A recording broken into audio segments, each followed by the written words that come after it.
അതേസമയം ഇന്ന് രാഹുൽ മാങ്കൂട്ടത്തിലിനെ സംബന്ധിച്ചിടത്തോളം നിർണായകമാകുന്ന ദിവസമാണ്. കാരണം ബലാത്സംഗ കേസിൽ ജയിലിൽ കഴിയുന്ന രാഹുൽ മാങ്കൂട്ടത്തിൽ MLA നൽകിയിട്ടുള്ള ജാമ്യാപേക്ഷയിൽ തിരുവല്ല ജുഡീഷ്യൽ 1ാം ക്ലാസ് മജിസ്ട്രേറ്റ് കോടതി വിശദമായ വാദം കേൾക്കാൻ പോവുകയാണ്.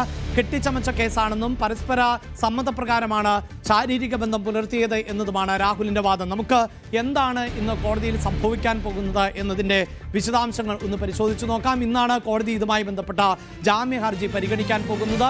അങ്ങനെ ജാമ്യ ഹർജി പരിഗണിക്കുമ്പോൾ രണ്ട് വാദങ്ങളാണല്ലോ പ്രധാനമായും ഉണ്ടാകുന്നത്. ഒന്ന്, രാഹുൽ മാങ്കൂട്ടത്തിലിന്റെ വാദം ഉണ്ടാകും, അതോടൊപ്പം തന്നെ പ്രോസിക്യൂഷന്റെ വാദം ഉണ്ടാകും. അതിൽ അറിയേണ്ടത് രാഹുൽ മാങ്കൂട്ടത്തിലിന് ഇന്ന് ജാമ്യം ലഭിക്കുമോ എന്നത് തന്നെയാണ്. കാരണം ഈ കോടതിയിൽ ജാമ്യാപേക്ഷ എത്തുമ്പോൾ കോടതി എന്ത് നിലപാട് സ്വീകരിക്കും എന്നത് നിർണായകമാണ്. പക്ഷേ വളരെ പെട്ടെന്ന് അങ്ങനെ ഒരു തീരുമാനത്തിലേക്ക് കോടതി പോകുമോ, അതിനപ്പുറത്ത് വിശദമായ വാദം കേൾക്കുന്ന ഒരു സാഹചര്യം സൃഷ്ടിക്കുമോ എന്നതിൽ വ്യക്തതയില്ല. കാരണം ഇതിനു മുമ്പ് കീഴ്ക്കോടതി ഇത്തരത്തിൽ സമാനമായ സ്വഭാവമുള്ള പരാതി വന്നപ്പോൾ മുൻകൂർ ജാമ്യാപേക്ഷ തള്ളിക്കളഞ്ഞ സാഹചര്യമുണ്ടായി. ഒന്നാമത്തെ പരാതിയിൽ, രണ്ടാമത്തെ പരാതിയിലാകട്ടെ മുൻകൂർ ജാമ്യം നൽകുന്ന സാഹചര്യം ആണ് ഉണ്ടായത്. ഒപ്പം ഇതുമായി ബന്ധപ്പെട്ട് ഹൈക്കോടതിയിലേക്ക് രാഹുൽ മാങ്കൂട്ടം പോയ പശ്ചാത്തലം കൂടിയുണ്ട്. അവിടെ ഹൈക്കോടതി അറസ്റ്റ് തടഞ്ഞ സാഹചര്യമുണ്ട്. അത് ആദ്യത്തെ രണ്ട് പരാതികൾ ആണ് എങ്കിൽ ഇനി നിയമ നടപടികളിലേക്ക് പോകുന്നത് മൂന്നാമത്തെ പരാതിയിലാണ്. ഈ മൂന്നാമത്തെ പരാതിയിൽ മുൻകൂർ ജാമ്യാപേക്ഷ നൽകുന്നതിനുള്ള ഒരു സാഹചര്യം സൃഷ്ടിക്കപ്പെട്ടില്ല.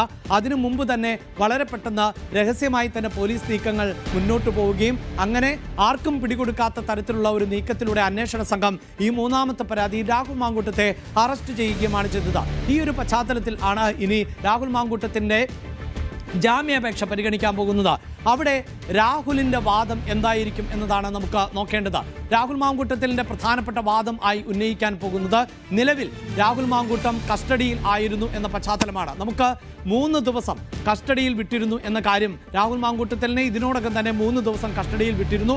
അതിന്റെ അടിസ്ഥാനത്തിൽ തെളിവെടുപ്പ് നടന്നു എന്നത് വ്യക്തമാണ്. അങ്ങനെ 3 ദിവസം കസ്റ്റഡിയിൽ വിട്ട പശ്ചാത്തലത്തിൽ ഇനി കസ്റ്റഡിയിൽ വിടേണ്ടതില്ല എന്ന വാദം തന്നെയായിരിക്കും പ്രധാനമായും കോടതിയിൽ ഉന്നയിക്കാൻ പോകുന്നത്. അതോടൊപ്പം തന്നെ രാഹുൽ സ്ഥിരം കുറ്റവാളിയാണ് എന്ന ഒരു നിലപാട്, അല്ലെങ്കിൽ സ്ഥിരം കുറ്റവാളിയാണ് എന്ന ഒരു വാദം തീർച്ചയായും കോടതിയുടെ ഭാഗത്ത് നിന്ന് ഉന്നയിക്കും. ഇവിടെ ഈ ഗ്രാഫിക്കൽ റെപ്രസെൻറ്റേഷനിലേക്ക് പോകുമ്പോൾ ആ ടെംപ്ലേറ്റിൽ ചില മാറ്റങ്ങൾ വരുത്തേണ്ടതുണ്ട്. അതിൻ്റെ ഓപ്ഷൻ മാറിയിട്ടുണ്ട് എന്നതാണ്. 5 ഓപ്ഷനിലേക്ക് പോയാൽ അത് നമുക്ക് പൂർണ്ണമായും കാണാം. PCR ശ്രദ്ധിക്കുക. ആദ്യത്തെ കാർഡിലേക്ക് തന്നെയാണ് നമുക്ക് പോകേണ്ടത്. കാരണം ഈ രാഹുലിൻ്റെ അറസ്റ്റുമായി ബന്ധപ്പെട്ട് രാഹുലിൻ്റെ വാദങ്ങൾ എന്ത് എന്നതാണ് ഇപ്പോൾ നമ്മൾ നോക്കിക്കൊണ്ടിരിക്കുന്നത്. പ്രോസിക്യൂഷൻ്റെ വാദത്തിലേക്ക് എന്ത് എന്നതിലേക്ക് വരുന്നതിന് മുമ്പ് രാഹുലിൻ്റെ വാദങ്ങൾ എന്തൊക്കെ എന്നതിൻ്റെ ആദ്യ പോയിന്റ് എന്നത് ഇപ്പോൾ തന്നെ രാഹുൽ മാങ്കൂട്ടം 3 തവണ കസ്റ്റഡിയിൽ ആയിരുന്നു എന്നതാണ്. ഇനി അടുത്ത വാദം എന്ന നിലയിലേക്ക് നമുക്ക് പോകാൻ സാധിക്കുന്നത്, നിലവിൽ കസ്റ്റഡിയിലുള്ള ഒരാൾ ഇനിയും കസ്റ്റഡിയിൽ തുടരേണ്ട പശ്ചാത്തലമില്ല, തെളിവ് ശേഖരണം അടക്കം രാഹുൽ മാങ്കൂട്ടം വിഷയത്തിൽ നടന്നു കഴിഞ്ഞു എന്ന അടുത്ത വാദത്തിലേക്ക് പോകുന്നു. അതോടൊപ്പം തന്നെ രാഹുൽ മാങ്കൂട്ടവുമായി ബന്ധപ്പെട്ട മറുവാദത്തിലേക്ക് പോകുമ്പോൾ അതിൽ പ്രധാനമായും ഉന്നയിക്കാൻ പോകുന്നത് രാഹുൽ ഒരു സ്ഥിരം കുറ്റവാളിയാണ് എന്നും സമാന സ്വഭാവമുള്ള കേസുകൾ ആണ് ഇതിനു മുമ്പ് വന്നിട്ടുള്ളത് എന്നും രാഹുലിന് ജാമ്യം നൽകിയാൽ ഒരു പക്ഷേ ഇനി മറ്റു വിഷയങ്ങളെ, അതായത് രാഹുലുമായി ബന്ധപ്പെട്ട് നേരത്തെ നിൽക്കുന്ന അതിജീവിതമാരെ അടക്കം അല്ലെങ്കിൽ ഇപ്പോഴത്തെ അതിജീവിതമാരെ അടക്കം ഭീഷണിപ്പെടുത്തുവാനുള്ള സാധ്യതയുണ്ട്. സാക്ഷികളിൽ സമ്മർദ്ദം ചെലുത്താനുള്ള സാധ്യതകളുണ്ട്. ഇത്തരം സാധ്യതകളായിരിക്കും വാദമായി ഉന്നയിക്കുക. വാർത്തയുടെ വിശദാംശങ്ങളുമായി വീണ്ടും വി അരുണിലേക്ക് തന്നെയാണ് പോകുന്നത്. അരുൺ, ഇവിടെ ഇതാ രാഹുലിനെ സംബന്ധിച്ചിടത്തോളം നിർണായകമാകുന്നത് ഇനി ഈ കേസിൽ രാഹുലിന് ജാമ്യം ലഭിക്കുമോ എന്നതാണ്. അപ്പോൾ ആ ജാമ്യ ഹർജി പരിഗണിക്കുമ്പോൾ ഉണ്ടാകുന്ന വാദപ്രതിവാദങ്ങൾ എത്രത്തോളം പ്രധാനപ്പെട്ടതാണ്?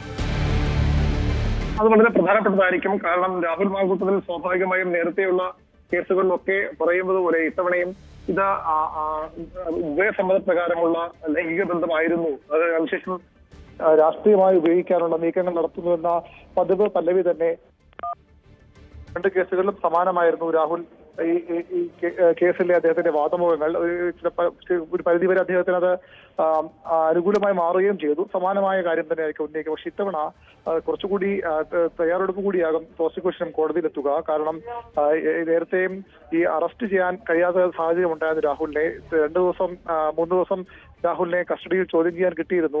ആ സമയത്ത് ഒന്നുകിൽ രാഹുലിൽ നിന്ന് നിർണായക വിവരങ്ങൾ ലഭിച്ചിരിക്കാം, അല്ലെങ്കിൽ അന്വേഷണത്തോട് രാഹുൽ സഹകരിക്കുന്നില്ല എന്ന കാര്യം അടക്കം പ്രോസിക്യൂഷനും ബോധിപ്പിക്കാൻ കഴിയും. കാരണം രാഹുലിന്റെ ലാപ്ടോപ്പും ഒരു ഫോണും ഒക്കെ ഇനിയും പിടിച്ചെടുക്കാനുണ്ട് എന്ന് വേണം മനസ്സിലാക്കാൻ.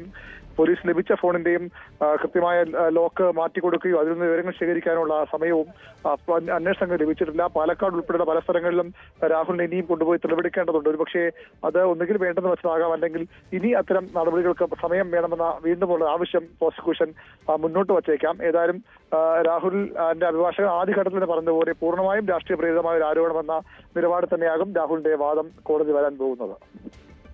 യെസ്, ഇത്തരത്തിലുള്ള രണ്ട് വാദങ്ങൾ നടക്കാൻ പോകുന്നു. ഒന്ന് രാഹുൽ മാങ്കൂട്ടത്തിന്റെ വാദം, അതേസമയം അതിജീവിതയുടെ ഭാഗത്ത് നിന്ന്, അതായത് പ്രോസിക്യൂഷന്റെ ഭാഗത്ത് നിന്നുള്ള വാദങ്ങളും ഉണ്ടാകും. ഈ വാദത്തിൽ എന്ത് തീരുമാനമെടുക്കും കോടതി എന്നതാണ് അറിയേണ്ടത്. രാഹുൽ മാങ്കൂട്ടത്തിനെതിരെ 3ാം പീഡന പരാതി നൽകിയ അതിജീവിതയെ സൈബർ ഇടങ്ങളിൽ അധിക്ഷേപിച്ചെന്ന് ചൂണ്ടിക്കാട്ടി MLA-യുടെ സുഹൃത്തും യൂത്ത് കോൺഗ്രസ് നേതാവുമായ ഫെനി നൈനാനെതിരെ കേസെടുത്തിട്ടുണ്ട്. അതിജീവിതയുടെ ചാറ്റുകളുടെ സ്ക്രീൻഷോട്ടുകൾ അടക്കം സമൂഹ മാധ്യമം വഴി പുറത്തുവിട്ടതിനാണ് കേസ്.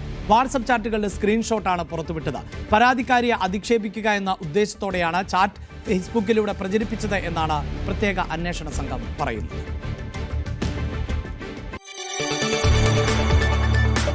കൂടുതൽ വാർത്തകൾക്ക് News 18 Keralam YouTube channel subscribe ചെയ്യുക.